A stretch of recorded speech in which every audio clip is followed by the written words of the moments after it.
de todo tipo. Diseño gráfico, resolución de conflictos, trabajo en equipo. Cada persona, cada voluntario ha puesto su granito de arena. Pero es que además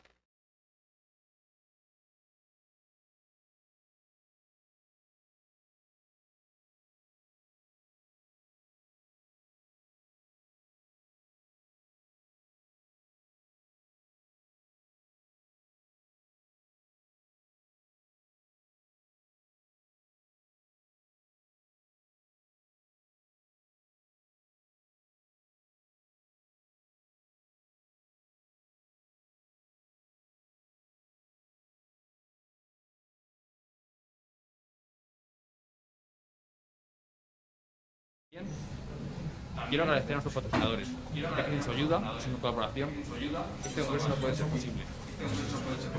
Sé que son muchos, pero es importante, es relevante mencionarlos a todos. Gracias, Itaso, Inetum, EI, Idealista. Gracias, AXA, Lenovo, Santa Lucía Seguros, Capgemini. Gracias, Accenture, Deloitte, GMV, Indra, Entity Data, BVIT, MV, Indra. Gracias, Integrados Publicitarios, BVIO, PLD Space, Llama. Gracias, Integrados Publicitarios. Gracias a todos. Vosotros también hacéis posible este congreso. También es necesario agradecer a la escuela y a todas las personas que la componen, el apoyo que nos han brindado. Hay que agradecer a Javier, nuestro director, aquí presente con nosotros hoy, su apoyo incondicional a este congreso, su apuesta personal por nosotros, para que poder llegar a lo más alto. También hay que agradecer a la secretaria de dirección y a la secretaría académica, Noelia, Maripaz, Pilar. Sabemos que os hemos dado mucho dolor de cabeza estas semanas. Vosotras también sois traid. Marisa, nuestro enlace con dirección, nuestro ángel de la guarda en la universidad. Gracias. Todos los aplausos son poco para ti. El resto de la escuela, todas las unidades, unidad de infraestructuras con Salva y Vicky, toda la consejería, en especial con Lola, David y Ricardo, mantenimiento con Julio, Fernando y Rafa, subdirección de alumnos con Jacinto e Isabel, la unidad de limpieza, el centro de cálculo, cafetería, el Orex, la chip en conjunto. Gracias, todos somos Tribe. Y una vez que ya hemos dado las gracias a toda la gente que ha ayudado, a toda la escuela en conjunto, a todos los que hacemos posibles el Tribe, me gustaría compartir con vosotros una pequeña reflexión. Estaba este fin de semana, pues viendo el curso de inauguración de otros años, clausuras, para ver qué se comentaba. Y decía en 2019, algo revuelta, dijo una frase en su discurso que me impactó. Decía que cada año el trade, cada equipo que organizaba el trade, ¿no?, le da su plus especial, le da su esencia, su detalle. Y yo creo que este año hemos conseguido darle esa novedad, esa esencia al trade. Este año, coincidiendo con el 10º aniversario, con la 10ª edición, con la vuelta a presencialidad, con el apoyo también de la escuela, hemos conseguido hacer muchas cosas nuevas, muchas cosas diferentes. Puede ser porque la práctica totalidad del equipo, yo incluido, nunca hemos vivido un trade presencial. No sabemos cómo es un trade y entonces lo hemos hecho de nuestra manera. Pero todo lo que se ha hecho, todo lo que se ha reformado, la nueva identidad gráfica, la nueva identidad corporativa, la zona de orientación laboral con estándares personalizados a medida, toda la parte que se ha rediseñado de retransmisión en directo y simultánea para poder tener espectadores presencial y online. Que este año se haya conseguido ser el año con más patrocinadores de la historia, también en parte gracias a ese nuevo rediseño corporativo. Son muchos logros, muchos nuevos detalles, muchas nuevas novedades que este año hemos implementado y que estamos seguros de que van a dejar nuestro rastro para el resto de años. En resumen, podemos decir sin miedo a equivocarnos, que hemos conseguido montar uno de los congresos más grandes de a nivel universitario español. Un congreso hecho por estudiantes y para los estudiantes, que crea un gran impacto a la comunidad universitaria. Ya para concluir, deciros que muchas gracias a todos por acudir, que deseamos que lo asistan bien, como ilusión le hemos puesto nosotros organizándolo. Y bueno, ahora con el director Javier Solano también unas palabras. Muchas gracias.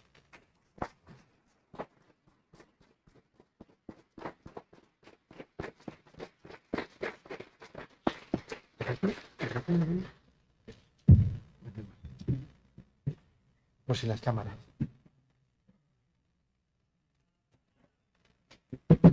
Bueno, lo hago desde aquí para facilitar la realización, que bastante de complicaciones tenéis ya. Eh, Voy a ser muy breve porque creo que Santiago ha hecho una presentación del Trade adecuada para además esta 10ª edición especial y merece la pena estropearla poco con lo que yo pueda decir. Lo único que voy a intentar es reforzar lo que le ha dicho, y yo creo que lo habéis vivido todos vosotros, quienes estáis aquí hoy y quienes, y disculpad por ello, no habéis podido estar aún en presencial 100% estando en esta sala por las restricciones que aún tenemos impuestas por causa del COVID. Y esto me lleva a reflexionar porque cuando en marzo de 2010, de 2020, no, 2019, ojalá hubiéramos empezado, no, es 2020, ¿verdad? Sí, sí, 2019 esto estaba arrancando, pero no lo sabíamos aún. Cuando en marzo de 2020 nos vamos, cerramos las puertas y nos vamos todos a nuestras casas a ver qué hacíamos con, en principio, las siguientes 2 semanas, las siguientes 3, un mes, que había muchísima incertidumbre y mucho desconocimiento sobre a lo que nos enfrentábamos.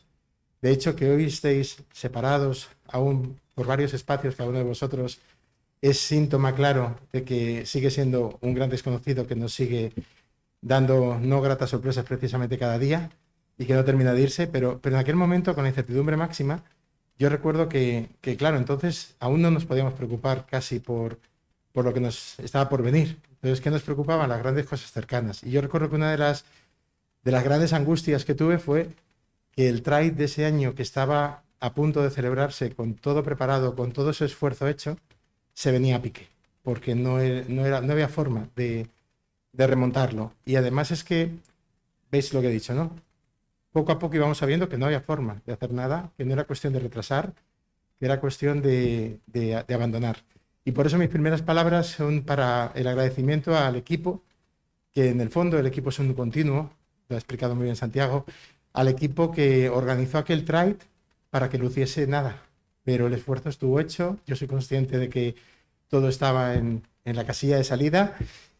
Y bueno, pues otra de las cosas que esta gran pandemia se llevó por delante. Entonces, mi reconocimiento al esfuerzo de aquellos alumnos que hicieron todo lo posible por lo que esta vez, bajo el liderazgo de Santiago, ha hecho otro conjunto de alumnos, pero que son compañeros de los anteriores.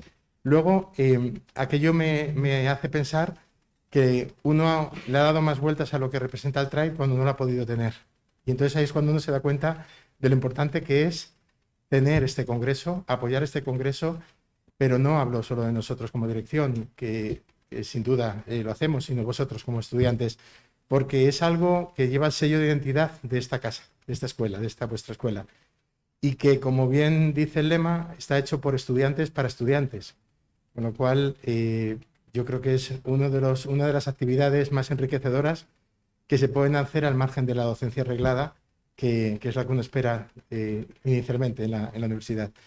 Están implicadas la delegación de alumnos, las asociaciones, un gran número de alumnos, todos los que estéis aquí atendiendo al mismo, y que algunos de vosotros incluso estaréis pensando si no poner vuestro granito de arena en la siguiente edición. Así que espero que que sea un éxito y que os anime a ello.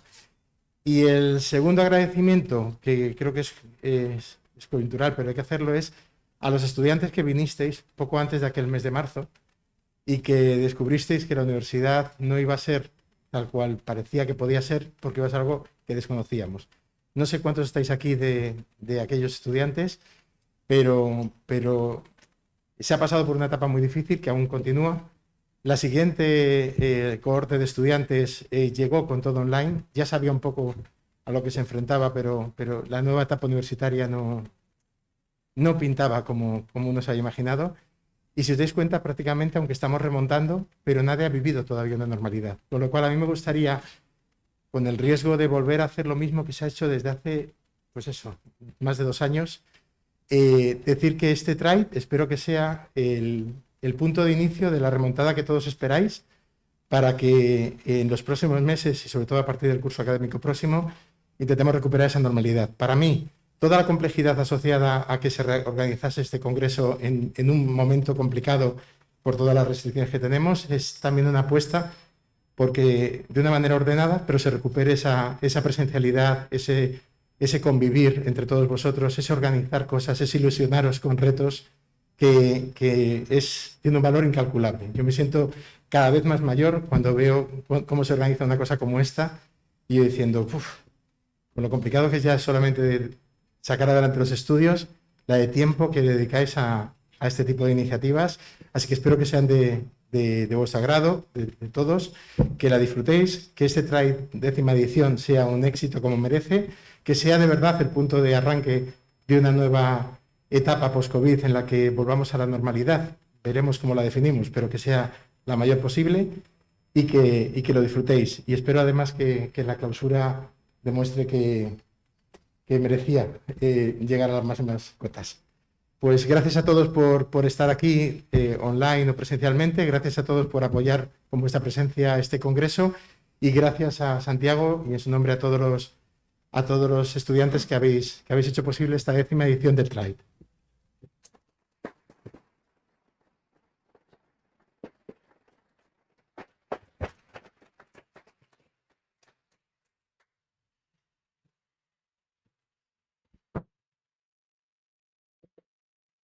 Pues nada, ya que...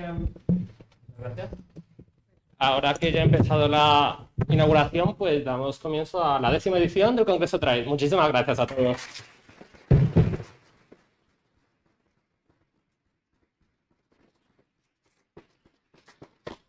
Pues nada, ahora va a comenzar ahora a las 11 la primera de las charlas, así que si queréis podéis ir comentando y subiendo fotos a las redes sociales o ir disfrutando. Nos vemos hasta las 11. Muchas gracias.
Bueno, yo voy a hacer como que esto va a funcionar bien en la pantalla en ningún momento, así que me voy moviendo y si en algún momento se pierde el sonido, pues lo siento y volveremos a empezar.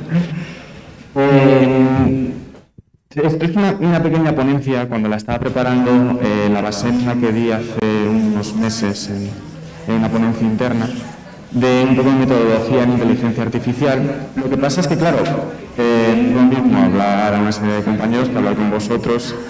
Y pensando un poco más en qué es lo que más os podría gustar, pues bueno, al final me decidí por tirar por la vieja confiable.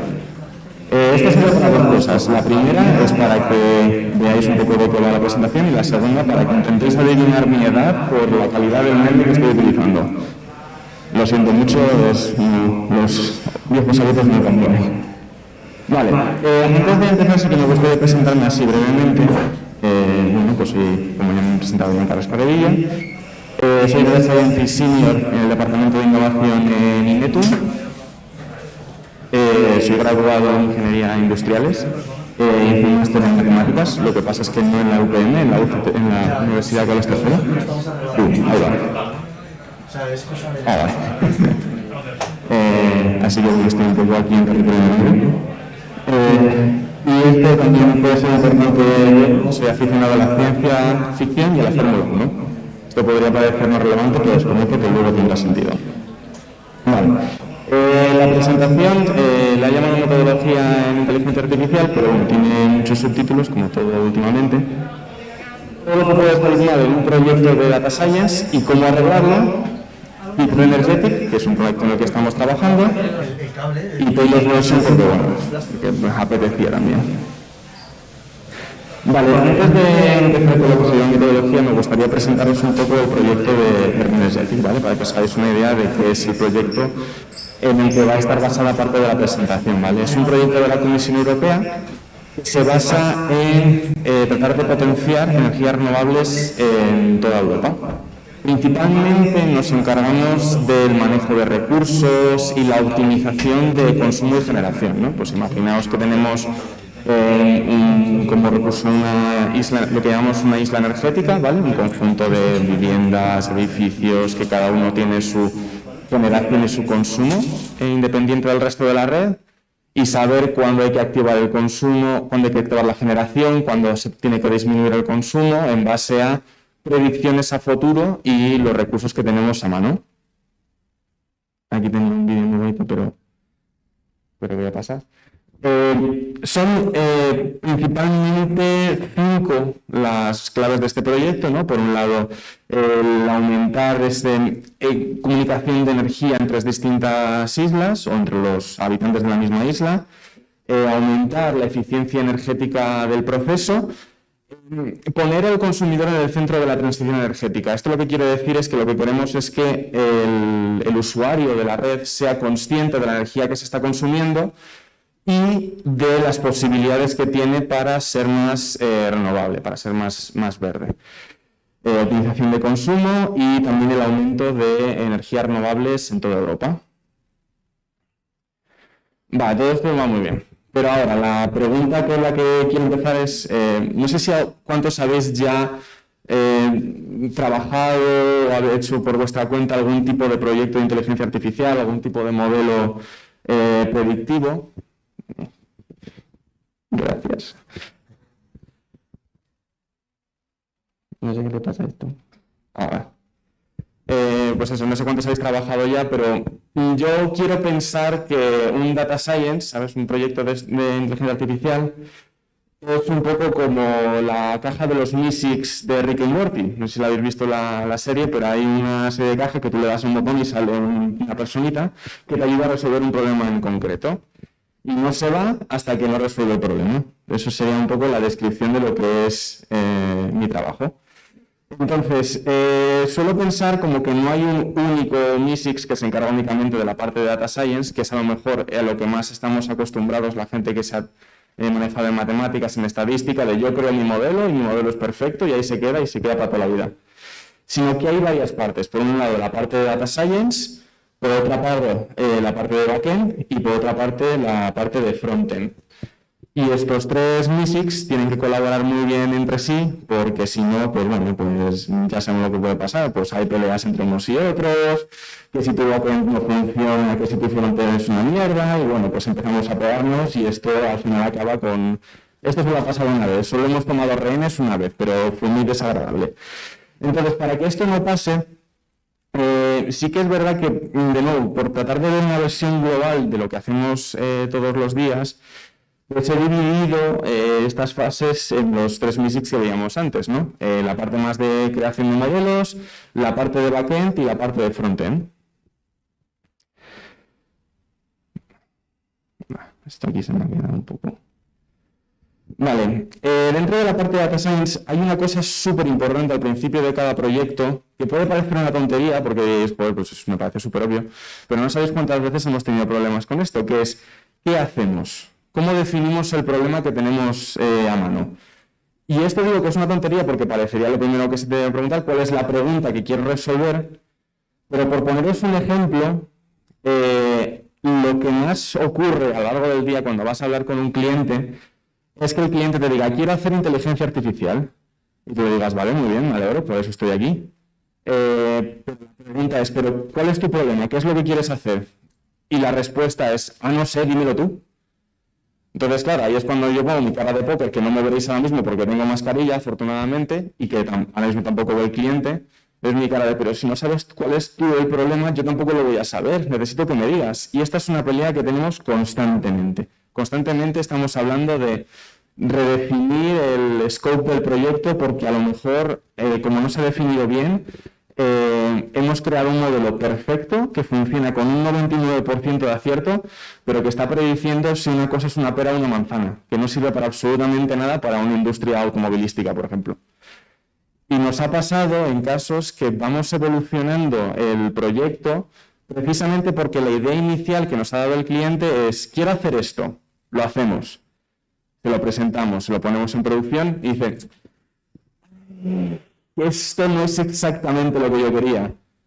Y dices, bueno, venga, vale, y venga, cambiamos el scope, venga, vamos a otra cosa, vamos a ver esto, venga, lo hacemos, lo ponemos en producción, lo tenemos preparado, 100% de acierto.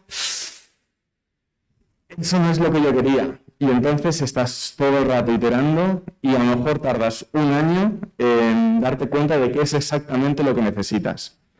Dentro del proyecto de Renergetic, por ejemplo, yo lo suelo intentar dividir, si estuviese la presentación veríais una imagen súper chula, lo intento dividir como en distintas formas de ver el proyecto. Por un lado, de más genérico a más específico.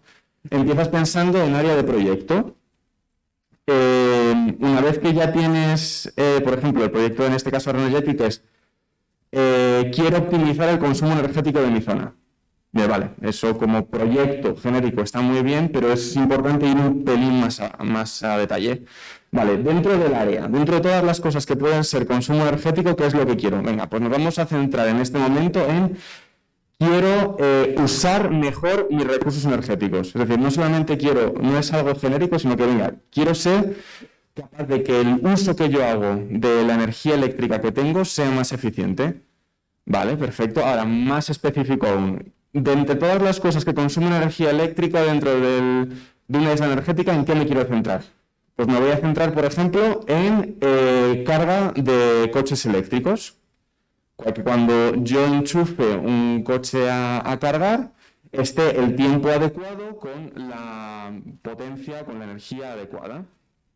Vale, perfecto. Eso sería la funcionalidad. Y ahora, ¿cómo hacemos eso con una herramienta? Pues, por ejemplo, pues vamos a crear una aplicación para que el usuario pueda ver dentro de los espacios de parking que tenemos disponibles cuáles de ellos están libres ahora y durante cuánto tiempo.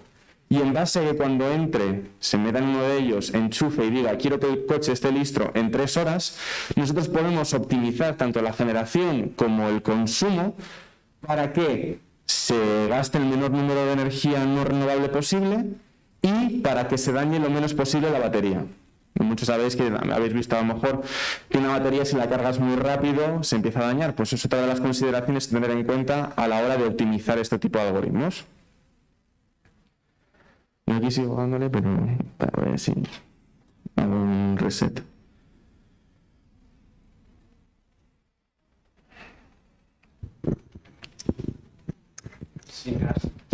Sí, ya os sigo hablando. Vale, entonces, una vez que ya tenemos... ¡Wow! Perfecto. Si es que no hay nada como apagar y encender. Para la tecnología muchísimo, apagar y encender siempre es un buen recurso. Una vez que ya tenemos clara la herramienta, la siguiente pregunta es, vale, ¿cómo vamos a meter la inteligencia artificial? Es decir, ¿qué tipo de modelos vamos a necesitar para crear esta herramienta? Esto también es algo muy importante porque a lo mejor no todos los proyectos necesitan inteligencia artificial. Y vamos a crear un cojo modelo que nos sirve, o sea, que la información que te está dando aparte es muy pequeña. Y aunque pueda parecer que un modelo es simplemente un modelo, como detrás de ese modelo hay toda una estructura de generación de datos, de consumo de datos, de entrenamiento de modelos, que eso es mucho recurso energético también, eso va a provocar decir, oye, si no es necesaria la inteligencia artificial, no la pongas en este caso. O a lo mejor si la inteligencia artificial efectivamente te puede predecir, imaginaos en este caso que también es muy importante, en el caso de Energetic, ¿vale? Queríamos predecir el valor del consumo cada 10 minutos.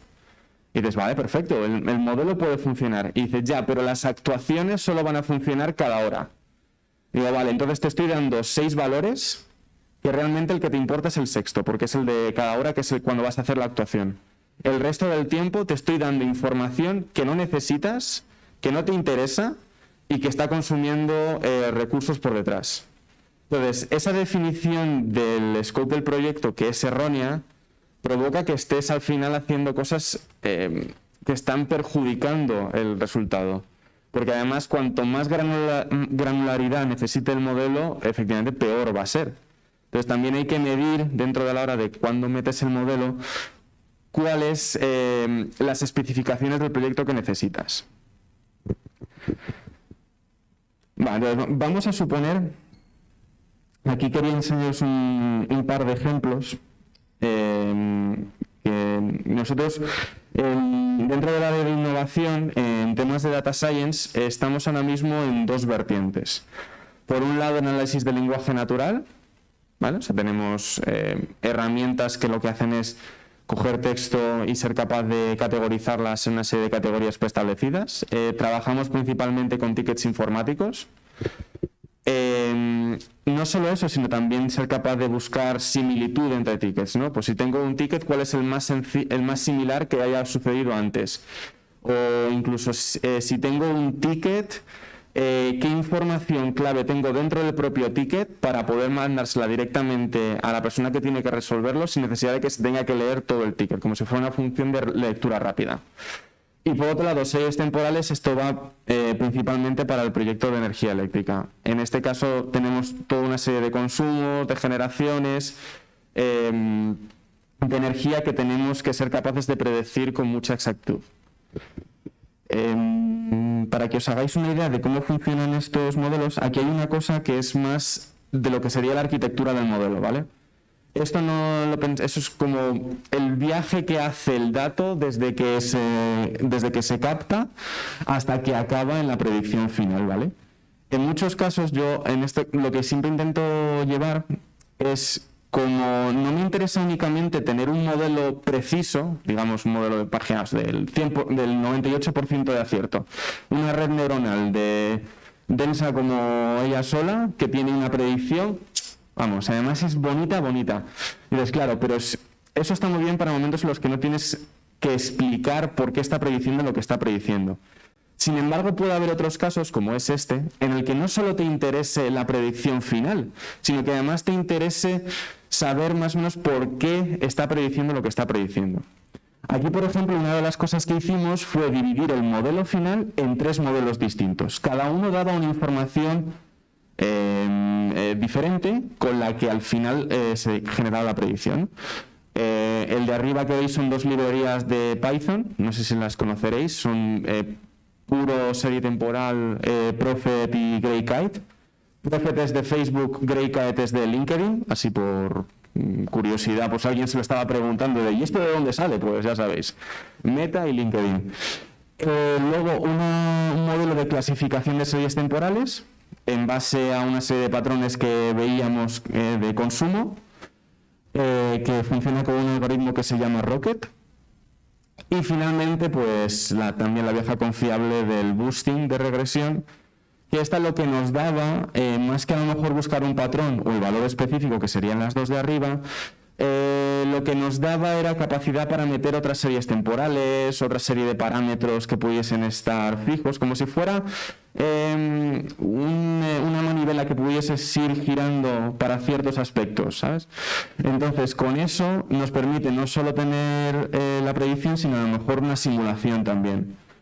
O una explicabilidad de decir, no, es que el motivo por el cual la predicción ha sido esta es porque el patrón de consumo de este día es este. O porque el modelo ha dicho que el comportamiento normal va por aquí. Con toda esa información obtenemos no solo el modelo en sí, sino también mucha explicabilidad. Vale. Ya tenemos el primer paso, que es ya tenemos nuestro cojomodelo super guay follow over the years, con los datos que generalmente para hacer pruebas se hacen en local. Tenemos nuestro punto .pi, tenemos nuestras formas de relacionar los datos entre sí, pero todo eso está en local. Dices, vale, muy bien. Esto lo que pasa es que vive y muere en local. Yo tengo un montón de modelos en mi PC que viven y mueren ahí. Es decir, cojo los datos, me los grabo en un CSV, los meto, los entreno, tengo un modelo, pero dice muy bien, pero nadie más lo puede utilizar. En principio, o sea, si se lo paso a alguien, si le paso a alguien el código, si le paso a alguien el PKL con el que he salvado el modelo, todo eso podría hacerlo. Pero en principio vive y muere ahí. Entonces, para ponerlo en producción, finalmente lo que necesitamos es un orquestador. Es una herramienta que muchos habéis visto, es muy parecido a lo que sería un cron tab de toda la vida. Una serie de herramientas que lo que hacen es hacer un scheduling de los distintos procesos. La ventaja de estas herramientas, esto para que os hagáis una idea, lo que utilizamos nosotros es Kubeflow, que lo que hace es, mediante una interfaz visual, te va mostrando los grafos asistidos, ¿vale?, del proceso. Además se encarga él mismo de paralelizar y de escalar la arquitectura para poder correr todos estos procesos. Entonces tú creas, como si fuera un super cron tab en código, una serie de pipelines donde está recogido todo tu proceso. Y de ahí va desde la extracción del dato, el procesamiento, el entrenamiento y finalmente la puesta en producción del modelo. Esto al final los modelos estarían apificados dentro del propio Kubeflow para que cualquiera que tuviese acceso a los tokens pues pudiese utilizar ese modelo para predecir en base a los parámetros de predicción del modelo. Es decir, si el modelo necesita de entrada, ponte qué día es hoy, pues le tendrás que añadir el día dentro de la función, ¿no? Pero lo que nos permite eso es que el modelo no viva y muera en local o en un servidor perdido de la mano de Dios, sino que realmente esté accesible a cualquier persona que lo necesite. Pero aquí viene el verdadero drama, que es cuando ya empezamos a ver toda la parte del frontend. Y es que es lo más complicado al final, no es ya solo entender el problema, es hacer el modelo, es ponerlo en producción, es que cuando lo presentes, cuando se ponga de cara al público, se entienda. Tenemos un caso de uso que el mayor problema es que cuando presentamos los resultados, yo lo entiendo, mis compañeros lo entienden porque estamos con estadística todo el día, pero sin embargo se lo presentamos al cliente y la cara de póker es mayor a la mía cuando empezó el proyecto. No están entendiendo qué es lo que está sucediendo. Hay problemas no ya solo de explicabilidad del modelo, sino de que cuando le presento, por ejemplo, imaginaros un clustering, ¿vale? Estamos agrupando una serie de términos por propiedades. Le digo, mira, este grupo tiene estas propiedades. Y la cara de la persona que está enfrente es, ya, pero ¿y eso qué significa? O sea, ¿qué me estás contando? ¿Por qué me estás diciendo esto? Y entonces viene la parte del frontend en dos vertientes. La primera es esta, visualización de métricas y acción sobre los modelos. Esto es súper chungo. Y súper chungo porque una de las ideas brillantes que alguien tuvo en algún momento es dejar al usuario capacidad para decidir si quiere activar o no un modelo, o si quiere reentrenarlo. Entonces, ¿qué es lo que puede suceder? Que alguien sin conocimiento coja y diga, uy, mira qué botón más mono, y te reentrene un modelo que estaba funcionando bien y ya deje de funcionar bien. Entonces, tienes que tener en cuenta que todas las posibilidades que le ofreces al usuario tienen que estar capadas en algunos términos para que no te fastidie la funcionalidad que habías creado. Y que si tienes un modelo con una serie de procedimientos, pues el usuario pueda entender qué es lo que está haciendo, entender las métricas, entender por qué el modelo que está ahora mismo funcionando es lo suficientemente bueno para que no le entre la tentación de pulsar ese botón rojo tan grande que hay de, venga, reentrenar modelo. Eso por un lado, es el ser capaz de explicar qué es lo que está sucediendo y por qué el modelo es bueno. Y lo segundo viene más con la aplicación de la herramienta en sí. Es decir, es muy complicado traducir en muchos casos todos estos casos de Data Science en una aplicación que realmente cualquier persona pueda entender. Y no solo entender, sino ser capaz de entenderla de la forma más intuitiva posible. Para que os hagáis una idea, esto lo que está mostrando es un mock-up de la aplicación que os hablé al principio de Renergetic, que es, vale, yo quiero que si yo tengo un coche y quiero ir a aparcarlo, quiero que me muestres los slots en los que podría aparcarlo. Y aparecen en verde y los rojos están los no disponibles, por así decirlo, ¿vale? Y en base a eso yo puedo reservar un sitio o no. Y arriba a la derecha se vería una notificación de cuál es la carga del coche si la pidieses. Todo esto que de nuevo parece ser, podría parecer lo más evidente y lo primero que se hace, viene influenciado muchas veces por todo el procedimiento de Data Science. Y aquí viene la lucha entre los Data Science y los frontends de tienes toda esta información y el frontend dice, ya, pero necesito esta. Y dice, ya, pero esa no la puedo tener porque no la puedo sacar de un modelo. Bueno, pues sácala de otro lado, ya, pero ¿de qué significa de otro lado? Bueno, pues la sacas multiplicando esto por 3, ya, pero es que eso no tiene sentido. Bueno, pero es que es para ponerlo para una demo, ya, pero es que la demo tiene que funcionar bien, ya, pero es que no. ¿Me entendéis, no? O sea, por dónde va la cosa.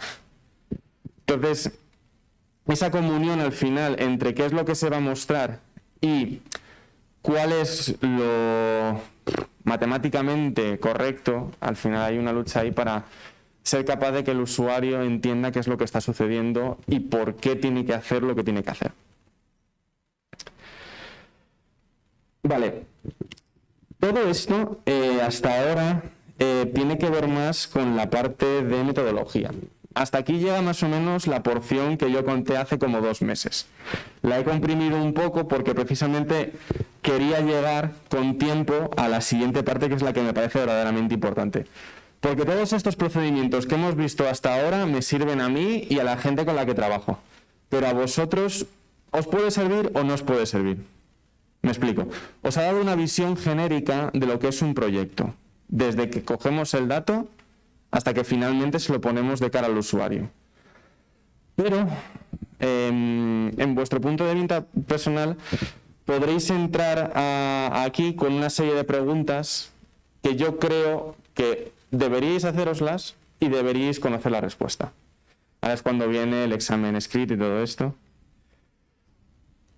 La primera que os puede estar pensando, de toda esta metodología que hemos visto aquí, que es bueno, pues la unión de frontend, backend, data science, todo esto no se puede ya hacer automáticamente, no lo puede hacer una máquina.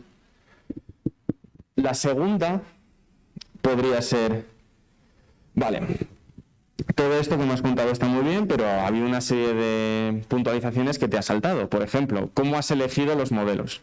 ¿Por qué has elegido ese modelo y no ese otro? ¿De verdad cómo sé qué es lo que hay que hacer en cada uno de los puntos?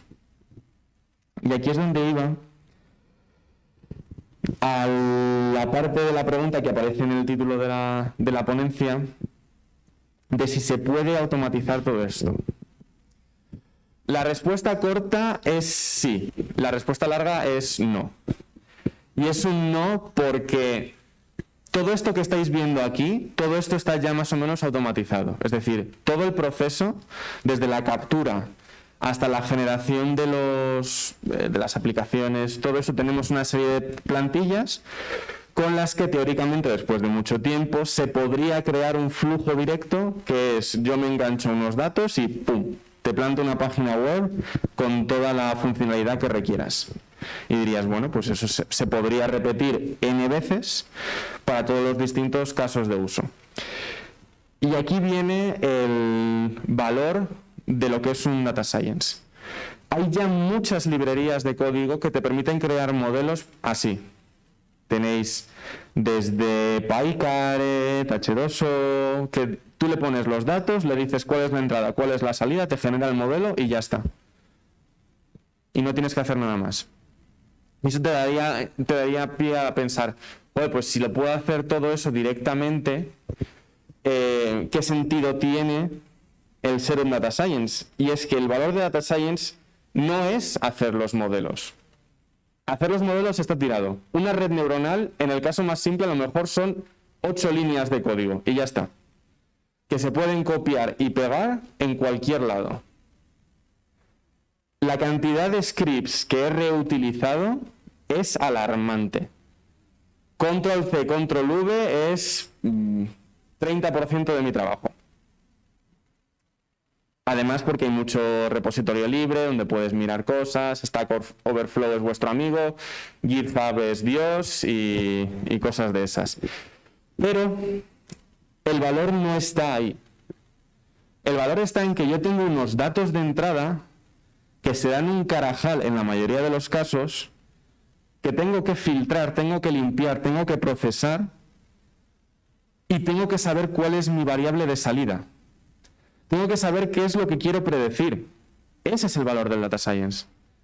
El tener la intuición necesaria para, habiendo visto unos datos, pensar, vale, pues yo con esto cogería estas 3 columnas, me haría un clúster para ver cuáles son los grupos, con eso y estas otras 3 variables haría un modelo y de ese modelo sacaría esta salida. Eso es lo que ahora mismo no se puede automatizar. Aquí ya podríamos entrar en una pelea infinita de si tiene sentido hablar de una inteligencia artificial fuerte o una inteligencia artificial débil, no de si en algún momento se creará un proceso lo suficientemente complejo como para imitar perfectamente lo que es un cerebro humano y todo esto dejará de tener sentido, en cuyo caso diré, el hecho de que no podáis ser data scientists será el menor de vuestros problemas, porque, bueno, pues Terminator y cosas de estas ya nos han mostrado que somos muy buenos haciendo cosas que nos puedan matar a nosotros mismos. Pero no sé si lo has llegado a ese momento. Hay un problema de concepción en la idea de que, de nuevo, el data science únicamente hace modelos. Y la segunda parte, que también es súper importante, que es el entender que no os pase como esta buena mujer de aquí que está mirando el móvil con una cara de estar diciendo, madre mía, ¿y yo qué hago aquí en esta casa? Que es, ¿cómo se sabe qué hay que hacer? Aquí os voy a contar una anécdota personal. Yo entré en Inetum, que en aquel momento se llamaba GFI, prácticamente después de salir del máster. Hice unas prácticas en una empresa y prácticamente entré en un máster. El primer día me presenta la jefa al equipo, no sé qué, y me dice, bueno, chicos, este es nuestro nuevo experto en data science. Y me veis a mí con mi cara más joven, mucho más joven que ahora, con, bueno, también 3 años, tampoco ha pasado tantísimo tiempo. Con mis 24 añitos de entonces, recién salido, diciendo, madre mía, ¿yo soy el experto en data science? Digo, no puede ser.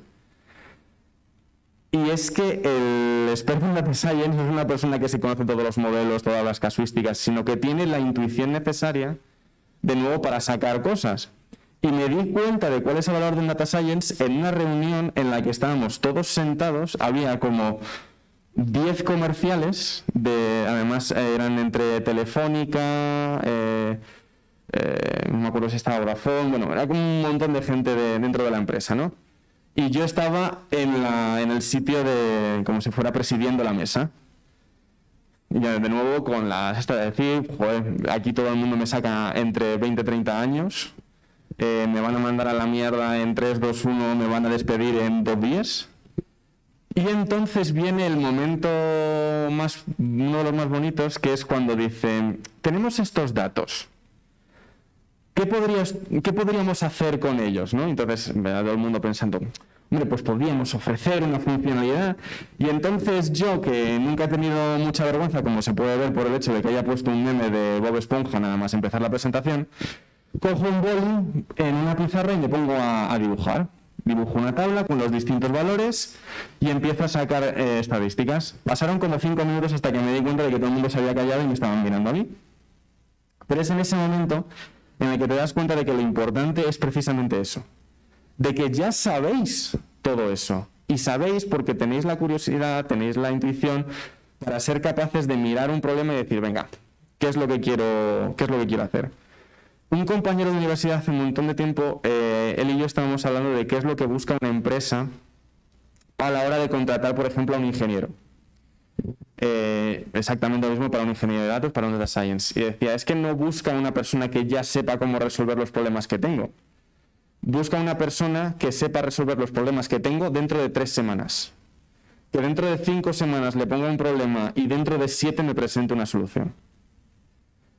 Entonces, os lo digo porque no sé cómo de confiados estáis en vuestras propias capacidades, pero yo estando en vuestro lugar, según salí de la universidad, mi primera impresión fue, pues la verdad es que, salvo hacer integrales triples, análisis de grafos, matrices de adyacencia, no sé, escribir algo en MATLAB, no sabría decirte que supiese hacer mucho más. Y según vas avanzando poco a poco te das cuenta de que lo que tienes no es un conocimiento directo, sino un conocimiento indirecto. Que son todas esas cosas que se te han quedado aquí en la parte de atrás de tu cabeza sin que sepas muy bien cuándo las vas a utilizar y que de repente un día en un proyecto las utilizas. Para que os hagáis una idea, yo el proyecto este de Renergetic, el de energía eléctrica, he acabado utilizando un código que hice en mi TFG, que fue un TFG al que llegué de rebote, porque tenía que ir al departamento de ingeniería eléctrica y de rebote acabé en ese TFG, de nuevo, con temas de consumo eléctrico, y 2 días después de empezar el proyecto dije, ostras, pero si esto es lo que ya hice en su momento. Rescatas el código, empiezas a mirar y te das cuenta de cómo todo ese proceso te ha llevado a ser capaz de hacerlo. Entonces, tenerlo claro que esas capacidades, esa metodología que os he enseñado, bueno, os he mostrado aquí, no es algo que caiga del cielo, sino que es algo que realmente nace muchas veces de una intuición que vais a ir adquiriendo según vayáis resolviendo casos de uso. Y aquí viene finalmente probablemente la pregunta que no os estabais haciendo, pero os deberíais hacer un poco, que es, ¿qué es lo más importante para ser un data science? Os hablo de data science porque, bueno, es lo que soy yo y os hablo más. Si me preguntaseis qué es lo mejor para ser un futbolista, os diría que una buena pierna derecha o una buena pierna izquierda, pero hablando de data science es un poco lo que hablaba antes de la curiosidad. Aquí he puesto esta diapositiva para hacerlo un poco como más momento estelar, y parece la típica filosofía de Paulo Coelho barata de, pues mira, esta es la palabra que os va a marcar el día, sed curiosos. Y os puede parecer una tontería, pero aquí os voy a hablar de una serie de proyectos. Estos son proyectos que no tienen nada que ver con la empresa en la que estoy trabajando. Estos han sido cosas que de repente a mí me surge una pregunta y quiero responder. Por ejemplo, ese de ahí arriba. Me sorprendería mucho si me dijeseis de qué película es. ¿Alguien lo sabe? ¿Por la fecha de estreno? ¿Por la recaudación? Dolor. Es la recaudación de The Batman. ¿Vale? Para que os hagáis una idea, la idea del modelo era ser capaz de predecir en base a vistas en YouTube, clics en Twitter, menciones en Twitter, cuánto iba a ser la recaudación el primer fin de semana. Porque parecía un modelo chulo. Este modelo se me fue a la porra en 2020, por lo que sea. Pero lo retomé en otra parte que fue este de aquí. Este es un modelo que lo que trata es de predecir la evolución del número de infectados por COVID Esto se hizo sobre todo al principio de la pandemia. Como veis aquí, bueno, pues si tenía la forma hasta este punto es la variable real y hasta aquí la predicción, ¿no? Entonces teníamos el rango mínimo, el rango, digamos, la predicción que daba el modelo y luego el rango máximo. Aquí utilicé una serie de modelos de análisis complejo, que a lo mejor habéis oído hablar sobre todo con todo este tema de la COVID, que son los modelos SIRS, que viene de susceptible, infectado, recuperado, susceptible. Y que básicamente lo que hacen no estoy prediciendo el número de infectados, sino que estoy prediciendo esa evolución de la enfermedad. Bueno, pues todo esto, que nace de una curiosidad mía, que podría haberse quedado ahí, son cosas que he acabado utilizando en el proyecto de Energetic. Esto en la parte de regresión, con toda la serie de variables, y esto en la parte de series temporales. Entonces, de algo que a lo mejor podría parecer que no tiene absolutamente ningún tipo de interés, ningún tipo de, digamos, función para más adelante, sin embargo nacen cosas que sí que son interesantes, sobre todo te dan crecimiento personal. Otro ejemplo. Vale. De nuevo, con el tema del COVID, de la pandemia. Ser capaz de clasificar los tweets en positivos y negativos y ver cuántos hay. Esto, como veréis, pues la mayoría de proyectos personales nacen de momento en el que tuvimos muchísimo tiempo libre, que fue cuando estábamos todos encerrados. Pero bueno, se intenta seguir poco a poco, ¿no? Esto, para que os hagáis una idea, aquí lo que estoy haciendo es traducir este texto en una vectorización. No sé si habéis visto alguna vez el algoritmo de Word2Vec o Doc2Vec, ¿vale? Pues es una serie de algoritmos que lo que hacen es coger un texto y traducirlo, bueno, y representarlo como un vector dentro de un campo vectorial de n componentes. Las componentes principalmente, generalmente las tienes que elegir tú. Aquí yo me quedé con 5, ¿vale? Esto, como es Python, empezamos en 0 y acabamos en n-1. Entonces, esto es, ¿os acordáis que os mencioné antes el tema de similitud de tickets? Esto es lo que utiliza detrás. Detrás lo que está haciendo es vectorizar el texto y comprobar cuál es el vector que está más cercano en su vecindario. Lo de en su vecindario podría parecer una tontería, pero es muy importante porque si tienes que calcular distancias entre vectores o relación de ángulos entre vectores, con 5 vectores está bien, con 100 vectores está bien. Ahora, cuando empiezas a tener 1.000.000 de vectores, es muy importante que no hagas los cálculos para todo tu espacio vectorial, sino que te fijes exactamente en aquellos que están más cerca.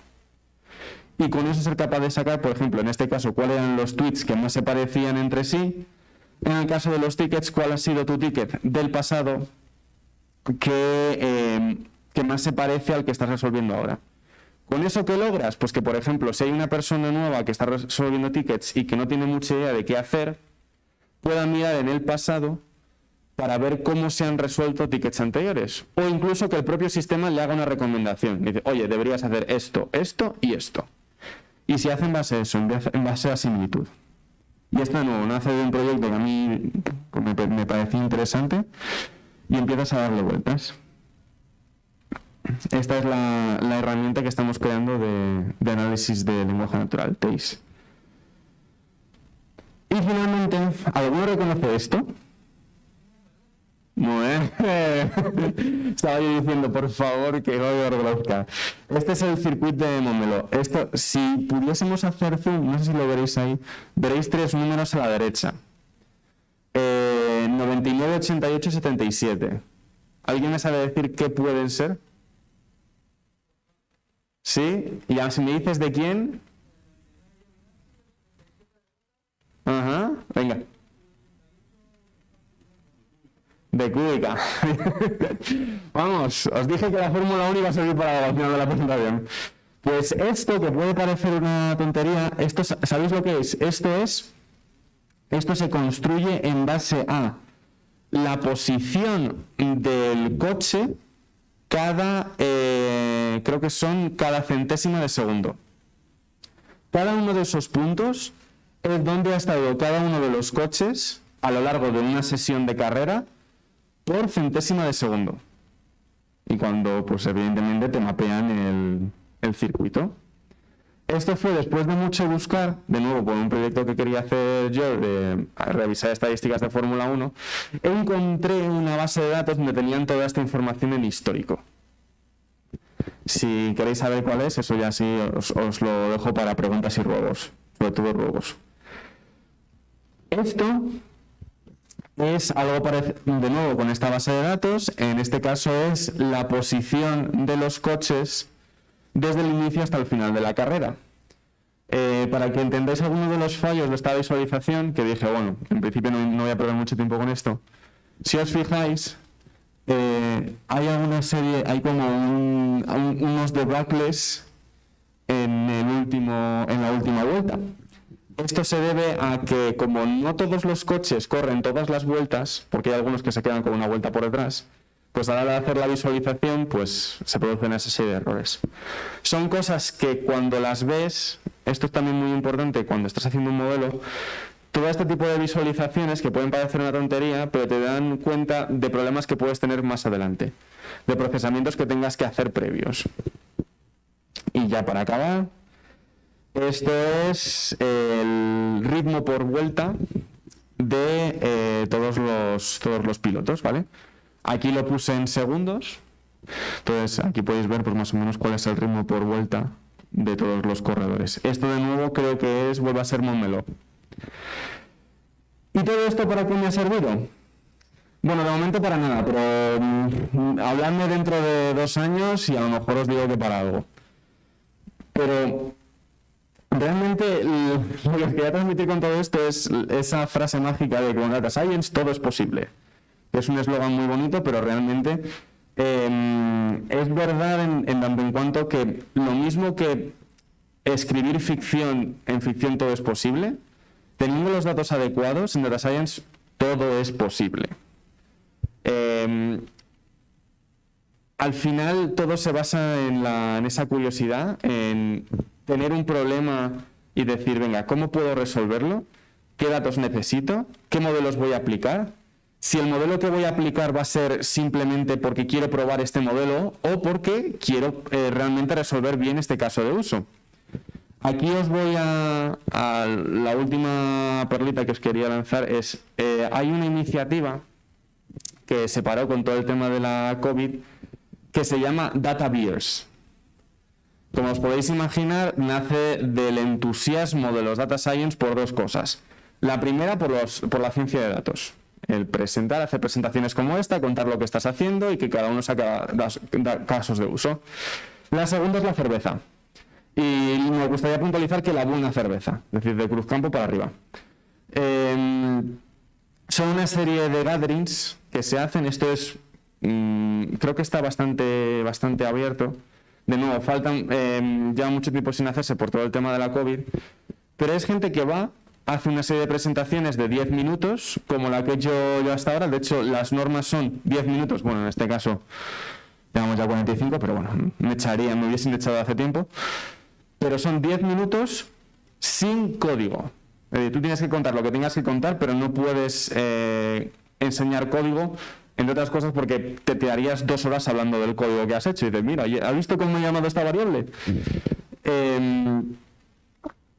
Y al final crecen muchos casos de uso en base a eso.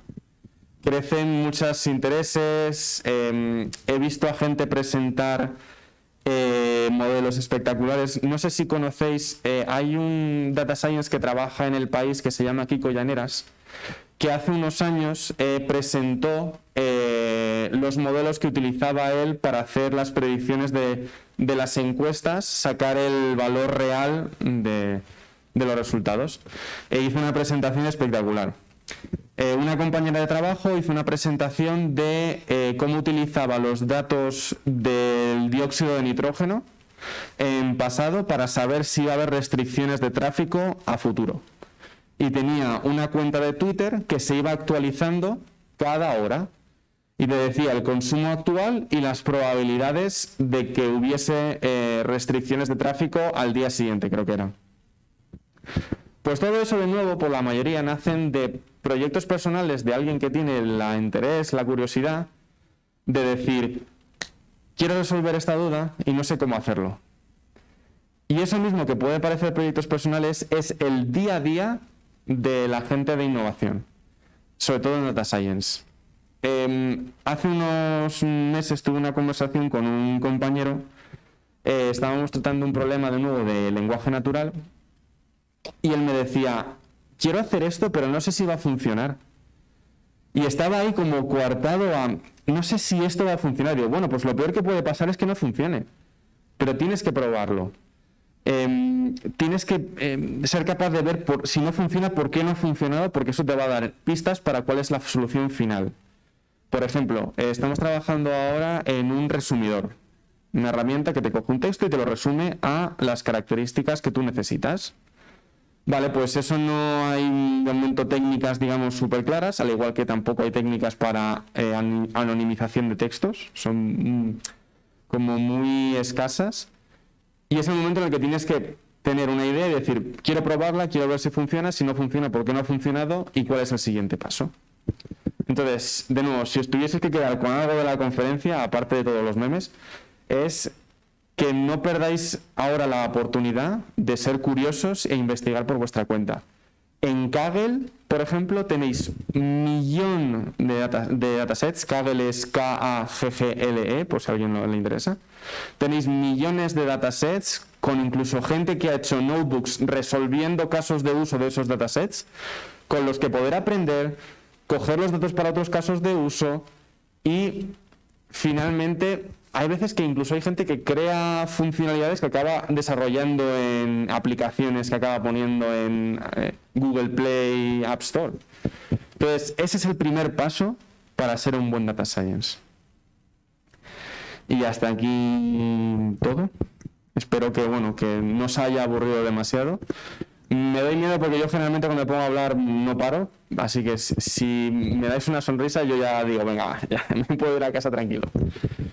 Así que muchas gracias por venir y nada, si tenéis cualquier duda, comentario...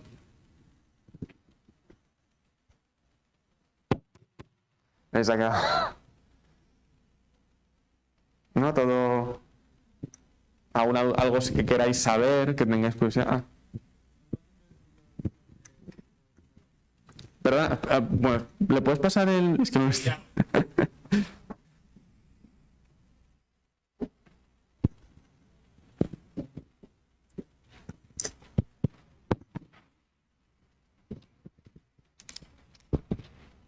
De los sujetos que por favor editar.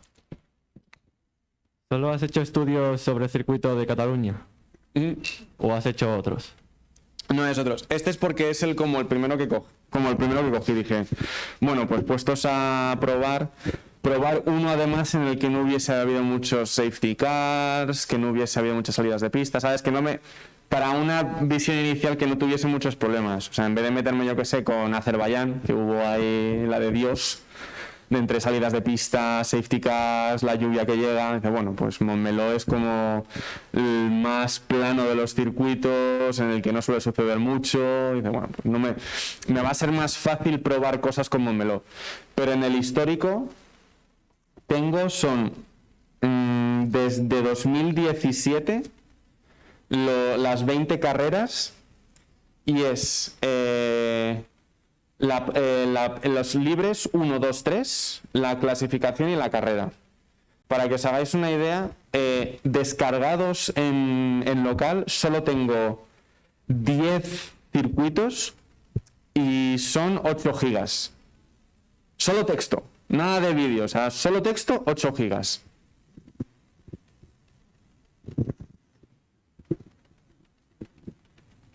¿Alguno más? Una duda, curiosidad. Vale, pues muchísimas gracias por venir de nuevo. Un aplauso, por favor.